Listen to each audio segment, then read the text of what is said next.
Look, up in the sky, it's a bird, it's a plane, it's the overdue review for this movie. so, Correct. Hi, welcome to Anchor Reviews. This is Tyler from Anchor Reviews. And Stephen Lawson, aka The Big Steve, on YouTube and Instagram. And this is our overdue review on Superman, but we're also reviewing Fantastic Four First Steps. So the first half of this video is going to be a review on Superman from 2025, and the later half of this video will be on the new Fantastic Four movie. So anyway, Steve and I saw this movie a while back, and we're just decided to do a double feature with this one to review it. So with Superman, watching this movie, it's been a while since we've watched it and kind of be able to kind of think about it a little bit more. So what do you think of Superman? Superman was interesting. We have a bunch of friends that we know personally were looking for something that was much more in the direction that this Superman film went in. And I agree, I definitely see some of its positives. But I did experience some of my concerns, especially with James Gunn coming to the head of the DCU. And also, there were just a few little unexpected things more about the writing and pacing, which, to me personally, I'm sure I will probably be the minority, but it kept it from greatness to me. And I know a lot of people don't care, because it was a fun time, and it was certainly certain elements like the sci-fi elements were much more attuned to the comics and what you would see out of the early Superman from the 70s, which I think is what a lot of people are looking for, but in a modern context with better visual effects.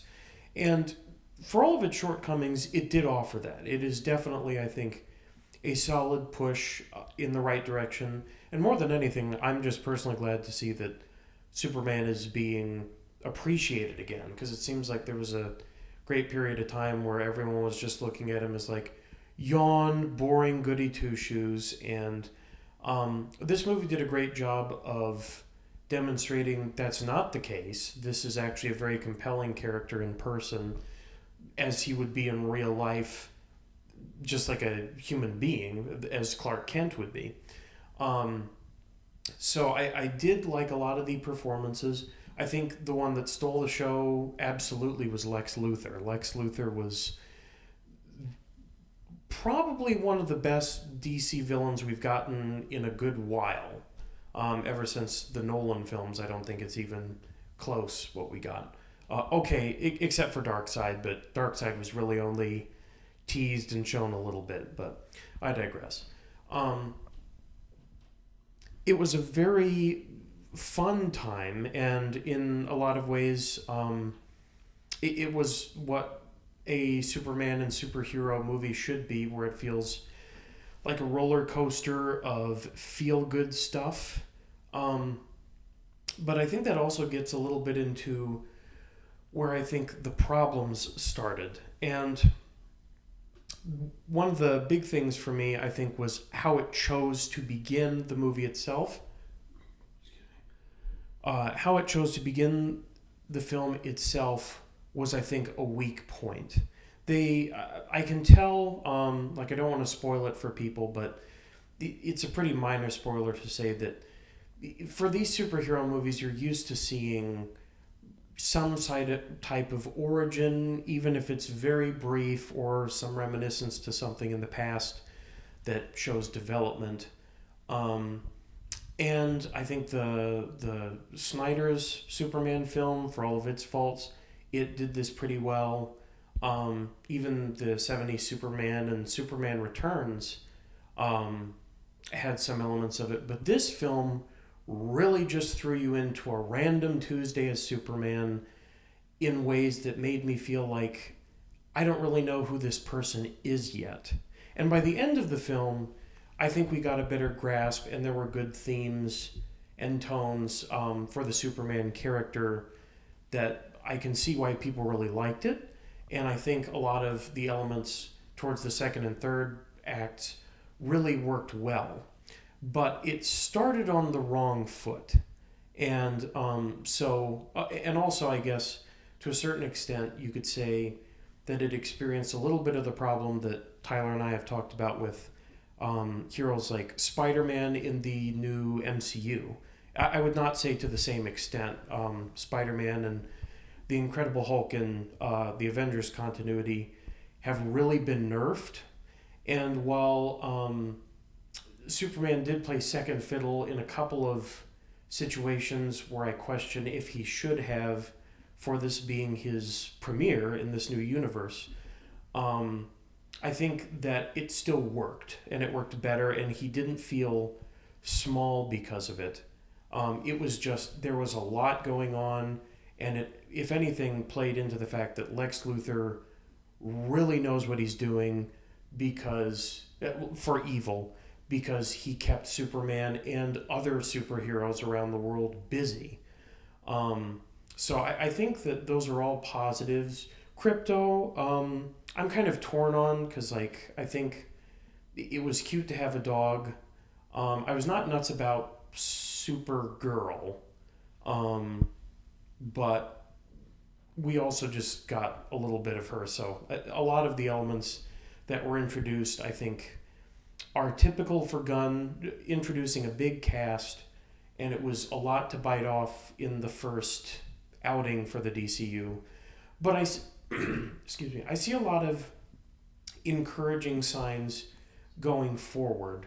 I am just not sure that something we should learn from this, that I'm not confident will be learned for James Gunn's directing style, is slowing down and focusing more on the individual, especially if it's the hero. Like, I think he wants to rush in to group dynamics and world building, which I can see in this kind of how people were complaining about Snyder rushing into Batman versus Superman and the Justice League film. Like, I didn't feel, except for maybe just the order of the movies, that it was maybe a little fast in that previous continuity. But I did feel, excuse me, I did feel in this film that we are just doing a lot. And some of it worked and some of it didn't. But especially starting off your whole franchise with a crawling credit roll to give exposition, I do not think that was the right move. I think that there definitely could have been at least a short little montage to give us a little bit of feeling and background. And I can see some arguments people might say about, especially in the Fortress of Solitude, that you'll see, well, you know, you could see he yada yada, but I it just doesn't get around the fact that I think that how it chose to begin was weak and a misstep. Something that they could do going forward is they could tie into Krypton and his parents more, so they effectively go back. I'm not sure if that's the most efficient use of storytelling, because you could have done it the first time, and made it just a little longer movie. But overall, it was a fun ride, and it had a lot of pros to it. Oh, the other thing I'll mention just real quick is the Superman actor himself. I think he exhibits the qualities that we've been missing in a Superman in a younger form, which I think is refreshing. But there's a bit of the stoicism that I did miss from, like, a Cavill portrayal, or frankly any of the others. This is definitely the most immature feeling Superman. And that's not to say that he didn't make the right decisions, because he did. He was a very moral character and a Boy Scout. The story did not betray him at all, which is very important. But I do hope that we get to see him just a little bit more, I wouldn't say even hardened, but refined, so that he's not seen so boyish going forward. And that kind of summarizes my initial thoughts. But overall, a fun time, and Lex Luthor was something else. All right. For me, I did enjoy Superman. It was a pretty entertaining movie, pretty solid in that. However, I do think that, I mean, I did like it a little bit more than Jurassic World Rebirth, but at the same time, I get why people would argue that the movie in ways could end up like The Force Awakens throughout time. that people are saying while Man of Steel has problems, but some would argue it got better with age. And with this movie, maybe it might be the opposite in that regard. I do agree with you, Steven, on this Superman. I did like the betrayal of Superman this one for the most part, except I felt like at times he was a little bit too emotional or a little bit, not really immature, but at times where it's like he did lack kind of the stoicism of the previous Superman betrayals we've seen in the various movies beforehand. But also, for me, I did enjoy the more cowpokey side of things they embraced in that. It was funny when he showed like, oh yeah, the monkeys typing away and social media. That was pretty funny. And Yeah. their dimensional stuff. I love how recently people are just so more open to embrace the more wacky comic book side of things and not just run away from the whole thing of like, oh, we've got to ground in reality, or we have to like, we're afraid that audiences may think this is too silly or whatever. I like how it embraced that, which I did appreciate about it. One of the many things about it, but I do have to say that I know we're in spoiler stuff because, well, the movie's been out for a while, but for me, my number one issue with Superman, this version of Superman, is the plot twist involving his parents, Jor-El and Laura L. I think that's, I'm trying to remember how you pronounce her full name. Yep. But the thing is, the twist turns out that, oh, by the way, son, conquer the world and take as many, women as you can to reproduce. And for me, I just didn't like that. I never really sat well with that. I mean, we kind of see this with Batman's parents and some recent interpretations of the character where they try to say like, oh, maybe his parents were corrupt, or maybe there were ties with organized crime, or maybe in the Batman, I think they may have mentioned how his mom may have spent time in Arkham Asylum. And I just don't like that, because imagine if, let's say they made a Spider-Man movie and then the twist turned out that, oh yeah, Uncle Ben wasn't that good of a person, he cheated on Aunt May and he was dealing drugs on the side. And it's like, that really is character assassination right there. And it kind of takes away the value of that character in terms of motivating the person to become the hero. Because the reason why, let's say, Spider-Man becomes the hero that he is that Uncle Ben was such a good person, and then he died because he was selfish, and he decided, I gotta help other people to make sure they, people like Uncle Ben don't, die because I was selfish. With Batman, it's like that too. I don't want anyone else to have that trauma like I have.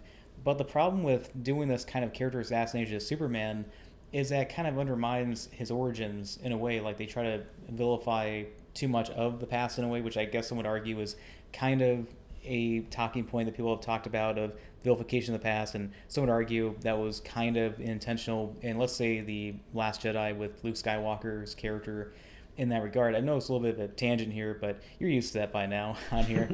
Now, I remember the memes about like Jor-El in the 1970s. They wish to be a great people, Kal-El, and just show them the way. Jor-El in the 2010s, son, make sure they don't make the same mistakes we did. Jor-El in the 2020s, conquer the world and take as many hoes as you can. So basically, they're a bunch of Mormons on Krypton. That's very true. He literally wanted a harem of planets. But yeah, I feel you on that. The only other thing, not to butt in, but I agree with you on the parent thing. And specifically, it made me think, I'm not sure whoever has seen this, but on Amazon Prime, Invincible, this is literally just the plot for Invincible, which, to be fair, was heavily inspired on the Superman story. But I thought to myself, okay, like, I'm not against, changing things here and there to make the story direction interesting, but it did feel like, for what? Where are we going with this? It kind of felt like a cheap move. So I don't know if it's quite as bad as hearkening back to the Mandarin and Iron Man 3 level, but yeah, it's still the same premise. Yeah, the thing is that maybe they might be able to go back and kind of patch things up with the Supergirl movie. Maybe they'll add more context to it as to why. Maybe what they're saying may have been taken out of context. Who knows? Maybe we'll explain it better or iron out the details. That'd be nice opportunity for them to do that, to kind of patch things up with this controversial decision. But also, speaking of that, and the whole like reproduce and multiply, and also with Kryptonians and that, I rewatched some of the older Superman movies before this one, and for some reason, General Zod is obsessed with people kneeling before him, like, kneel before Zod?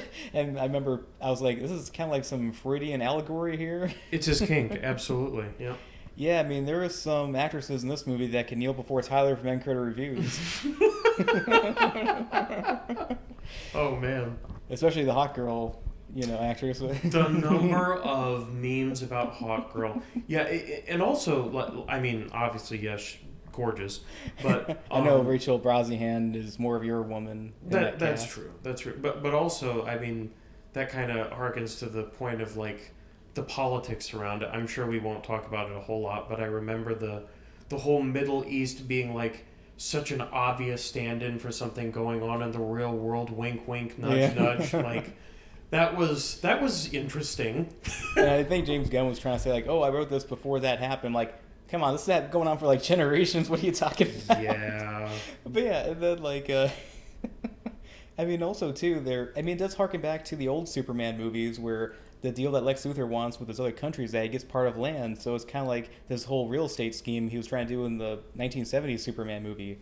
But sadly, they kind of repeated that in Superman Returns, which is one of the many problems with that movie, is that it tried to repeat too much of the old stuff, and it was like The Force Awakens of its time in a way. Superman Returns, it was overly safe and repeating stuff here and there. Although it does have one of my favorite lines from any comic book movie, is when Superman has Lois Lane high up in the sky, and he says, "I can hear everything from here. You wrote that this world does not need a savior, but every day I hear people crying out for one." That is a great line. I thought you were going to say, that's a good one too. Although it is extra tension filled and creepy rewatching that movie, knowing that it's Kevin Spacey doing that to a kid. But... Right. Yeah, absolutely. Allegedly, but yeah, this was based off of a real person named Jeffrey Epstein. What? No, I hear you. Yeah. So anyway, so I'm trying to remember what I was gonna say next about that.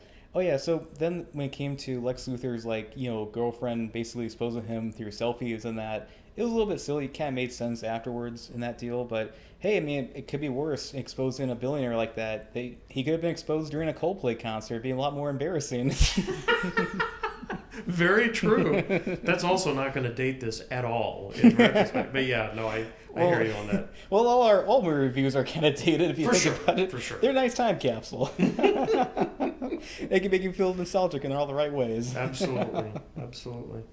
Yeah, and then I'm trying to remember what I was going to mention too, but watching this movie too, you were mentioning how it threw you right into the action, and I was kind of thinking about this right after I saw the movie for the first time, and it kind of harkened back to, well, I was thinking about the beginning part of the movie, the moment where that character who's pretending to be the Hammer of whatever fictional country it was, he's like monologuing and fighting Superman. And I'm like, this feels like a scene from one of the Incredible movies by Brad Bird. And I'm like, this feels like a Brad Bird movie, not just in that regard, but also at the end when it seems like, oh, the superheroes are calling the shots now, even the government people are like that. It felt like one of the things that Brad Bird has been accused of with his movies with Ian Rand undertones, where basically let the best and the brightest dictate everything and just everyone else get out of the way. Oh, you mean Ayn Rand? Yeah, sorry, I mispronounced that, but you know what I'm talking about. Mm-hmm. Even though he's denied that, it can be like, maybe subconsciously or just coincidental in that sort of deal. He said he's like apolitical personally because people have said like, oh, the Iron Giant's left wing or the Incredibles is right wing, but he's like, he's just an apolitical person and he just wants to make a great movie, and I love those movies regardless. And the thing is, that's what I, kind of a takeaway I had. I don't know how intentional that was in what I was, saying. But yeah, it was just interesting, kind of like look back at this movie and say like, okay, here's this, that, and a little more clarity than the immediate theater reaction versus us nowadays where we have days to kind of reflect on this one. Mm-hmm. Absolutely, yeah. I remember coming out of this and feeling very torn because I probably right out of the gate would have given it a higher rating than I probably will now, but it certainly did a lot right, and I'm more than anything just glad to see people getting back in the theater to see DC movies again, and superheroes in general. We'll talk about Fantastic Four. Fantastic Four! Not yet. Not yet. Yeah. Soon. But, I hear you when it comes to that sort of Randian thing. To be fair, though, I think around superhero movies in particular, there really are, like, you can go in the middle, but more often than not, it's going to either be superheroes are terrible and they are negative on society in, think Hancock or something like that, or The Boys or something like that, or you can go the Superman direction, and the Incredibles of, maybe there's a reason that we want these sort of figures in the cultural consciousness, whether in fiction they're validated, or in real life we want some sort of figure like that, almost like a guardian angel to intervene on human incompetence. But I feel you on that those themes do tend to show up over and over again. Yeah, now before we give our ratings, I want to mention a few quick things. Is like, it's a little bit ironic of James Gunn writing and directing this movie because of the fact years ago he produced a movie called Brightburn, where it's basically an evil Superman. Yep. I thought it was an okay movie. It had stuff here and there. I personally would have cut out that prologue scene where it shows that he's basically a Superman character to make it more of a twist for the audience. But also, another thing I wanted to mention too beforehand is that one line that I really like from this movie, I know a lot of people have mentioned the speech that Superman gives towards Lex Luthor before Luthor gets mauled by Krypto, which I really did like Krypto a lot in this one, by the way. I'm not a dog person, but I really did like Krypto a lot in this one. I was just hoping for maybe Streaky the super cat. There's other super pets too. There's Comet the super horse, and then I forget how you pronounce his name, the super chimp. Oh, yeah. Maybe his name. But... maybe they'll be in the Supergirl movie. Could be. That'd be funny, but... Yeah, the thing is, I really like the line that Superman says that maybe being nice and kind and caring about others is the new punk rock. And I really did like that a lot. Yes, I agree. I think that, I don't know, there's a certain part of me that does, as a Batman fan, still feel like, ugh, that's a little cringe. But the premise of being kind first and doing the right thing, even if it's not popular, regardless, is good. And I think this Superman film portrayed that very well. And the thing that really speaks to its message, not only from other people reacting so positively, but seeing the theme reinforced over and over again in other characters, like he inspired the Justice Gang or whatever they were called, to intervene in the Middle East without him present. That sort of thing, and his existence not just being shown as a Christ allegory, but as, your friendly neighborhood Superman, as opposed to, this sort of divine demigod figure, which was much more... that became clearly the lazy way to just say, isn't he cool? Doesn't he look cool? Isn't he super powerful? Yes. And that aspect, I think, people understandably got bored of pretty quick. That's more of a thing you have to build up to. Okay. So, what would you give Superman 2025, Steven? So, weighing all of the elements of it, good and bad, I think I have rested at the grade of a 78%. It's not quite B tier, or like, my typical 80s for very good, but not great, because in some of the writing departments, it stumbled in ways that just, they need work. I'm sorry, it's kind of unignorable. But it did a lot right as well, and certain characters and aspects of the genre it's in were pretty effective. I just, for the narrative elements, the choice of how they chose to handle Clark's Kryptonian parents, throwing in the middle of the action, and some of the pacing, I would say, which was very fast, I'd say, throughout. I think that can be good, but in this case it kind of made me personally feel a little like, whoa, we're just going all over the place. Okay, let me catch up. So that's a choice, and in this regard, I don't think it fully worked for me. That being said, I still recommend people see this film for A, to support superhero movies, B, because I think the tone is in the right direction that we should kind of appreciate going forward with the Superman character. But there is definitely room for improvement going forward. So 78 is about right, I think. Okay. So with my thoughts on the movie, so I mentioned the other things before, the pros and cons with it. I did like Jimmy Olsen in this one, and I've noticed that this is the one time where Jimmy Olsen felt like he was a character that needed to be in the story, and he felt like a very useful character, unlike other portrayals where he's just there. However, I would say that the Kens, this is my least favorite version of the Kens. They just felt like country bumpkins, in my opinion. And then also with this movie too, I'm trying to think what was leaving out. Oh yeah, I remember now. So in a way, you kind of look at the other live action Superman actors as kind of like Christopher Reeve was like the Boy Scout, or the friend, and then the Henry Cavill one was supposed to be the outsider, and then this one is basically the David Cornsweet one is basically the idealist. And ways I can kind of relate to all these characters to an extent when it comes to that. So I did like this one pretty good amount. Again, I did mention my critiques of this movie and the pros and cons that it has. Again, this is not my final rating of the movie. It could change throughout time, like any movie. So currently, I would say that at the very least, I would give this Superman at least 3 stars out of 4. Probably, at least a weak 3 stars out of 4. That could change here or there, could go up or down throughout time. Mm-hmm. Yeah, I think that's fair. Mm-hmm. All right, but one thing I definitely recommend strongly would have to be the Superman Blizzard at DQ. Now, I'm not sponsored by them whatsoever. I just had this several times. It's just that good. And also the Fantastic Four pizza from Little Caesars. I'm not sponsored by that either, but it's actually pretty good stuff. I know Steven just had some. What did you think of it? Yeah, it was pretty solid.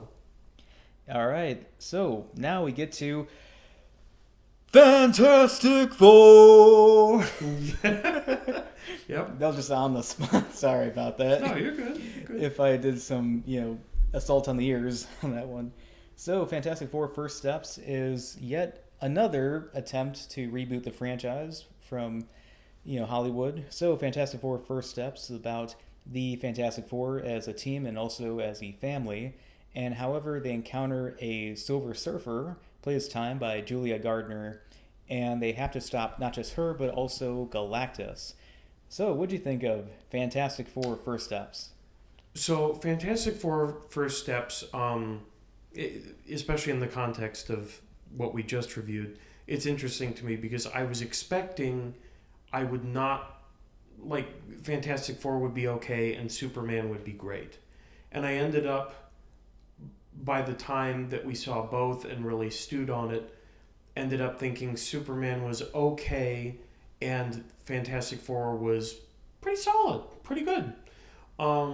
So I would say that, and I don't think it's too controversial at this point, but this is by far the best on-screen Fantastic Four we've seen. I mean, that's, I don't think it's a super high bar at this point, but it's not even close. They did a very good job with the team cohesion, making them feel like 4 separate characters yet that come together and it matters. And there's, you could say that maybe The Thing, I think we both agreed, had probably the least development, but there wasn't none. It still was around, and it was about the group dynamic. And I think that the context of which they brought it, they were very period piece, comic book accurate, even if it didn't quite fit in with our understanding of the MCU, which is the correct thing to do.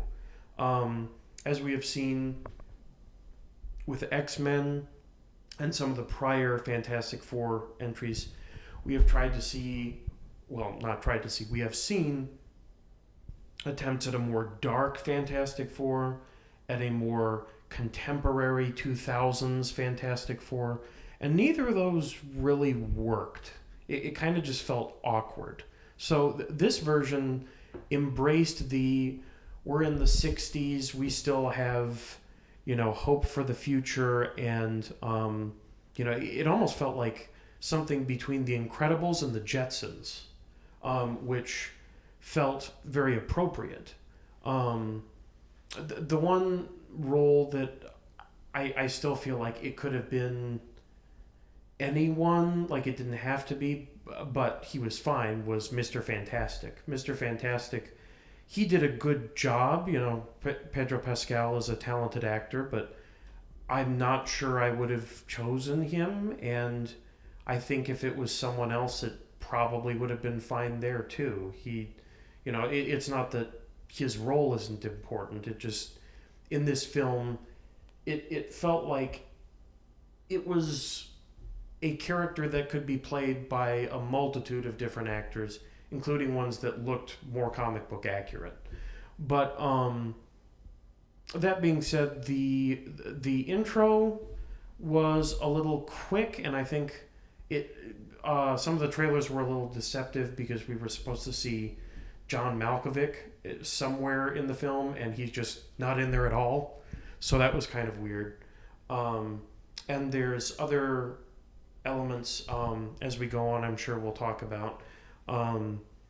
Especially towards the end, it felt a little bit paced differently. I would say rushed to a close, but that's not quite accurate. It just, something felt like fat was trimmed off the end in a way that maybe they got a little more than they should have off. But overall, I really liked this intro to the Fantastic Four. The villain in it, I think everyone can see from the trailers, is Galactus. And this is definitely the superior version of Galactus that we've seen. And I look forward to seeing him more present going forward in the films. But I think that we were led to believe a certain way about this film that it sounds like up till recently was going to be just how it was for how the MCU is planned out. And then surprisingly that didn't happen. So I'm kind of curious going forward where they are going to adjust and make changes for the better, like I consider this film. I do think that I haven't seen the Thunderbolts. I'll probably see it when it's on a streaming service at some point. But for the past year or so, ever since Ant-Man Quantumania, I've been watching Marvel stuff and just thinking, I don't care about any of this, like, at all. And it just gets kind of draining and tiring. So it's nice to see something that I actually kind of care about these people now and care about the story, and I'm curious how they will tie into the larger narrative. And I do think that a lesson that needs to be learned from this immediately is go comic book accurate. Listen to the fans. Don't worry so much, especially right now, about intertwining 22 different narratives into a yabba dabba dabba. Just focus on building a good story first, good characters. Then once people like them, you can get creative, but we are jumping the shark to do anything other than that at this point. And so I think that the Fantastic Four, funny enough, based on the name, was a good first step in the right direction. Part of me wonders if that was like a wink to the audience from Kevin Feige. We know, we're sorry, But this was definitely a step in the right direction. The one thing I didn't like, and I'm not sure, like, I haven't really gauged for what other people thought, but I was not nuts about the Silver Surfer. The Silver Surfer, like, we got her story, and it just felt meh. Like, I guess we can kind of see why she ended up being how she did, and I won't spoil it unless Tyler wants to talk about it, but I just didn't buy it. I hope we see more from the Silver Surfer and Different, as well as Galactus for that matter. But it definitely sowed some seeds, if you are mildly aware of the comics at all, that going forward they could do some really interesting things. And I think that the Fantastic Four could be the heart of where Marvel goes forward if they're planning correctly. And honestly, going forward, we may want to reassess things like, an earlier, more comic book accurate version of X-Men. Maybe figure out some way to get rid of the old MCU instead of like these other timelines, because these are more interesting than the current one. But I don't know. We'll have to see going forward. All right, so Fantastic Four first step. So I won this one, kind of average expectations. And then during the beginning of the movie, especially that prologue scene, and as it kept going, I'm like, this is really good. I'm really enjoying this. And I know this sounds like a hot take, no pun intended, but I actually was liking this more than Superman. I know it sounds a little bit like blasphemy to some people or shocking to hear, but it's like I was enjoying this one more. I mean, unlike Superman, where it's like, okay, we got to do a cinematic universe and try to get the other characters, and some would argue that Superman was kind of Guardians of the Superman. Yes, And absolutely. in a way, and you can kind of argue that James Gunn's comic book movies are kind of like musicals in a way, where every character has kind of their own song number, in ways. Sure, I can see that. Yeah, it's kind of like how it reminds me of Kurt Sielbach, who was a writer on many of the Universal monster movies, and we talked about House of Frankenstein. He wrote the story for that one, but he didn't do the script. And he said like that movie was kind of like a musical where every monster had their own like song number here and there in every segment. And you watch that movie, it doesn't really feel like it has the best structure if you've ever seen it before. But enough of that tangent. So with this one, it felt more thorough line, consistent, and I love how it embraced the 1960s where the characters are from. Unlike the other Fantastic Four movies where it's like we gotta go contemporary with it, or we have to go drastically different from it, just running away from the tone and the source material. And I feel like with this one, it's like let's just do it as faithful to the comics as much as possible, even if it means going back way in the past and make it a period piece, which I highly admired that they did that, and I just loved that intro with it. And also Galactus was definitely a force and a presence in here. Thankfully, he's not the stupid giant space cloud like we saw in Rise of the Silver Surfer. They definitely got it right. I really liked his voice too. It was basically the voice of the devil character in like The Witch. It was the father from The Witch that Thomas said. Yeah, Oh, okay. that voice. Oh, it's been a long time since I watched The Witch, but it was Anya Taylor-Joy's film debut, by the way. Mm-hmm. Yeah, she can give us some joy, but Hi, honey. we all had our own shout out.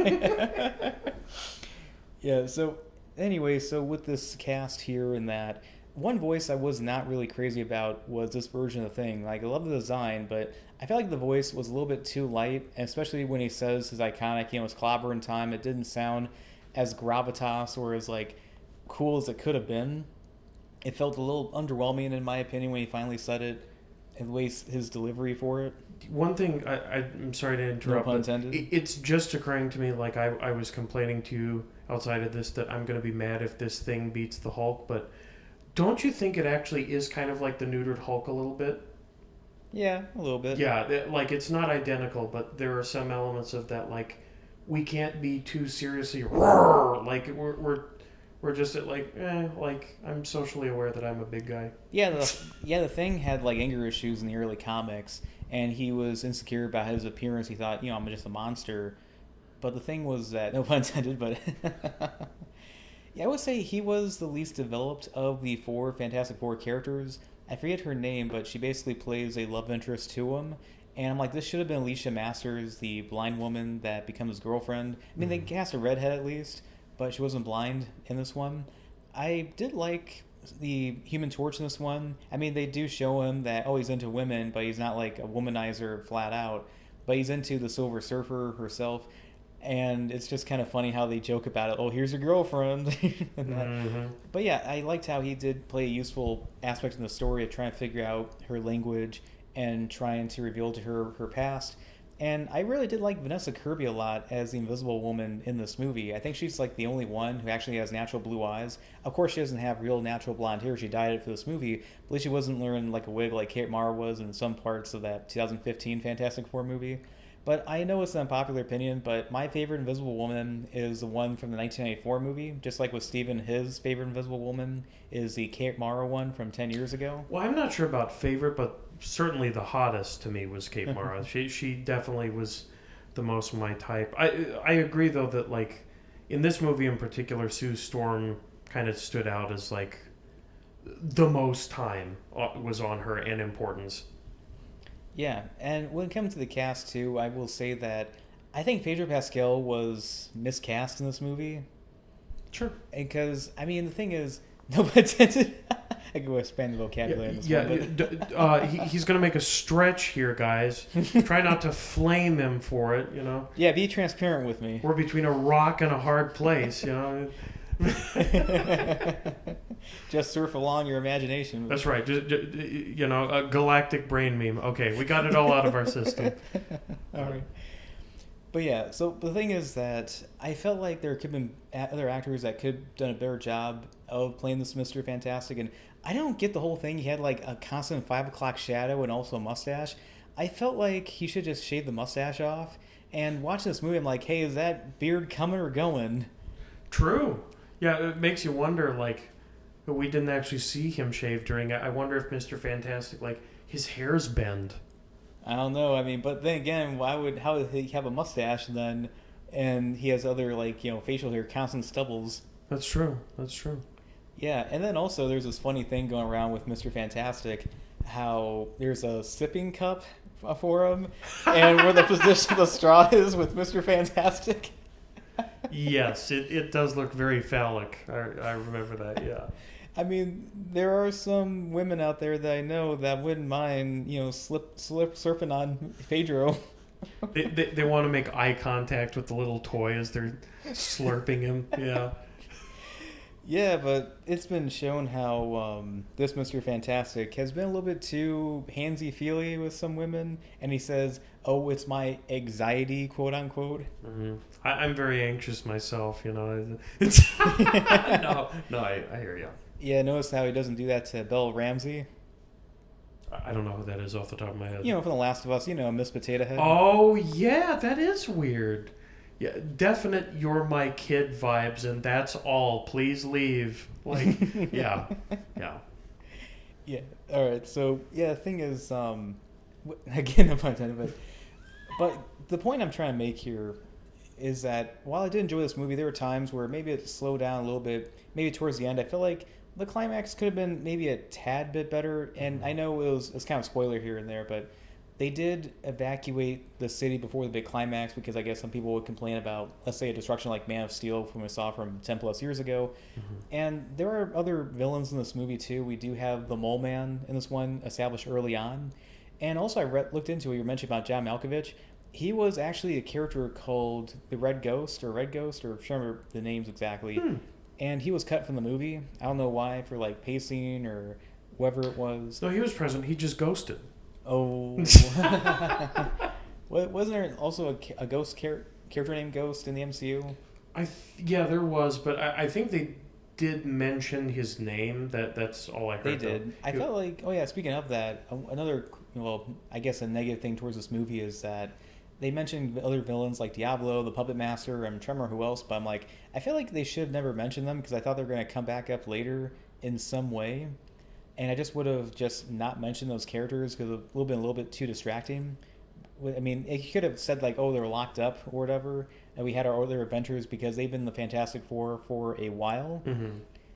And yeah, so I know we've already talked about this movie, and you probably heard about spoilers here and there, but I heard the alleged ending, the original ending was allegedly different, and they reshot the last 20 minutes of this movie, which kind of makes sense because I heard the flashback of what the Silver Surfer, the Shia LaBeouf version, was supposed to be like. That was a reshoot because I saw like a paparazzi photo with Julia Gardner, who I did like in previous projects like The Americans, and I remember her from the 2025 Wolfman movie that wasn't very good. However, I'm thinking to myself, like, she'd be very safe against the Wolfman because she's made of pure silver. Mm-hmm. Yeah. So in this movie, I mean, with this version of Silver Surfer, I was speculating that maybe she was going to die at this one because, maybe they're going to save the actual Norrin Rad version of Silver Surfer later on because that's a very important character in the MCU.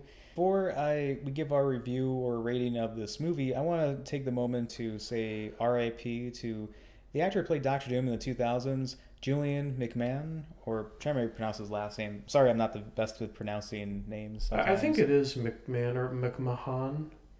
Yeah, he played Doctor Doom in the 2000s. I feel like he was fine as Doctor Doom in those movies. Maybe not the best written, but I feel like performance-wise it was good.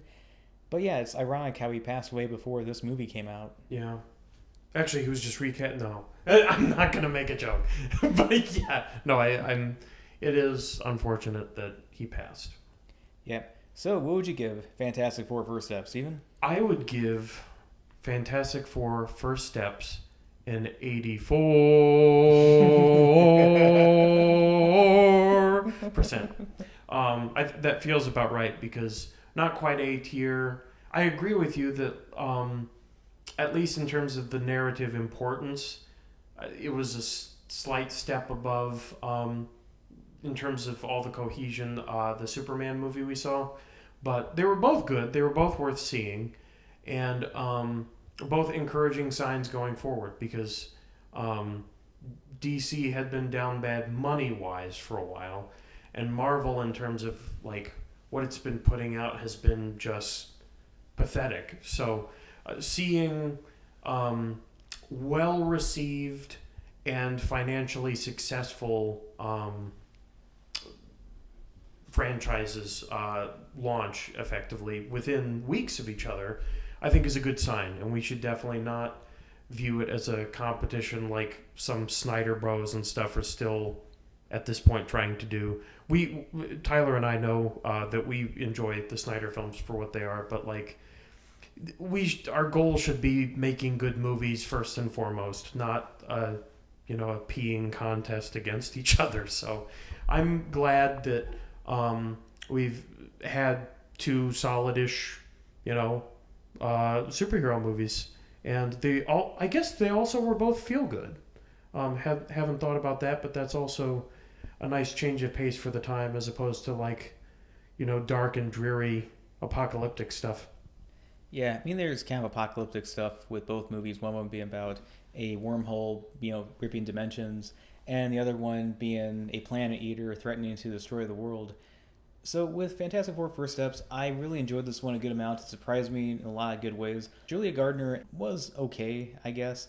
I felt like they definitely should have just done the Norrin Rad version or the contemporary one. But then again, someone would argue that maybe they would have to rewrite it with the Human Torch in a way. And I also did hear a rumor that one of the characters in this movie was going to be gay, but that doesn't happen in the movie whatsoever. That's just pure rumor. Maybe because the Silver Surfer is a man for virtually all the comics, and then for a few panels there was the Shia LaBeouf version of the Silver Surfer for a little bit, for like a split second. But the thing is that, no pun intended, I did like the look of the thing in the movie, but I felt like the voice was kind of lacking. I was more used to the thick, Brooklyn accent, if you know what I mean, on grovelly. And I really did like Vanessa Kirby as the Invisible Woman a good amount. Pedro Pascal, I'm just iffy about like his casting. It was a good performance, but yeah. I just felt like there could have been better casting with that one. Galactus definitely lived up to how he's portrayed in the source material, which I did like. And I just was thoroughly, enjoyed this one. I had a fun time watching it. And yeah, it's funny to know that I like this more than Superman, oddly enough. Especially, I think this one might age well better than Superman, at least in my opinion. Yeah, so, I could see a while out that being the case. And also, just briefly, I was going to mention, since we're into spoiler talk at this point, Franklin Richards is in it now. And he is a big deal in Marvel Comics. So, yes, he's a baby. Yes, there's time that will have to go on. But, that's a big deal. Talking about, everyone's talking about Doctor Doom. This is on that level. So yeah, and also in addition to that, it's ironic how the Invisible Woman is pregnant and becomes a mother because Vanessa Kirby in real life is now pregnant. Yep. Some would say that's true method acting. She committed to the bit. Yep. And obviously Pedro is too handsy with her. Obviously he's just trying to be Mr. Fantastic in that regard, I guess she makes him stretch. I could see that. It does raise some interesting questions for coitus. Yeah, I know that Kate Mara makes you stretch. Yeah. And the actress from the 1994 one makes me feel like Mr. Fantastic as well. True. So, as for Fantastic Four First Steps, I would give it a pretty strong 3 stars out of 4. I did mention before how, no pun intended, how maybe there's some pacing stuff towards the second half of the movie and maybe some casting decisions or creative decisions here and there I was iffy about, but I just enjoyed it. It was pretty solid, and I like the fact that we have 2 good comic book movies out this month. Absolutely. Couldn't put it better. All right, so this is Tyler from End Credit Reviews. And Galactus. No. Steven, a.k.a. The Big Steve on YouTube and Instagram. All right, and one last thing before I officially end this thing is I will say the thing about Superman that I forgot to mention, a critique I had, is that when it was revealed who this other super powerful character was, he's basically a clone of Superman. I'm like, that should have just been Bizarro because he should have had like the pale skin and darkened eyes like Bizarro does in the comics. And it would make sense why he would have the pale skin because he's wearing that suit so he doesn't get any sunlight. So maybe he would look more pale looking instead of just, oh, he's just Superman with longer hair, which I felt like maybe was objectively just a tad bit lazy. But anyway, so this is Tyler from Anchor Reviews. And Steven Lawson, aka the Big Steve. All right, and we hope to make a lot more in the future. Please like and subscribe. But I'm going to say, Steve, I'm just happy they didn't have that Flame On song in this one that was absent. Yes, I agree with that, absolutely. Also, talking about the Superman thing, like, I could be misremembering, but I don't think I am. There's no good reason they couldn't have just had, like, Henry Cavill be Bizarro. Like, yeah, that'd be funny. that was a wasted opportunity right there, and I know that was probably on James Gunn's mind, but anyways. That'd been funny in that. I know it was on your mind, Rachel and her Brosnahans. Yes, that's true. That's true.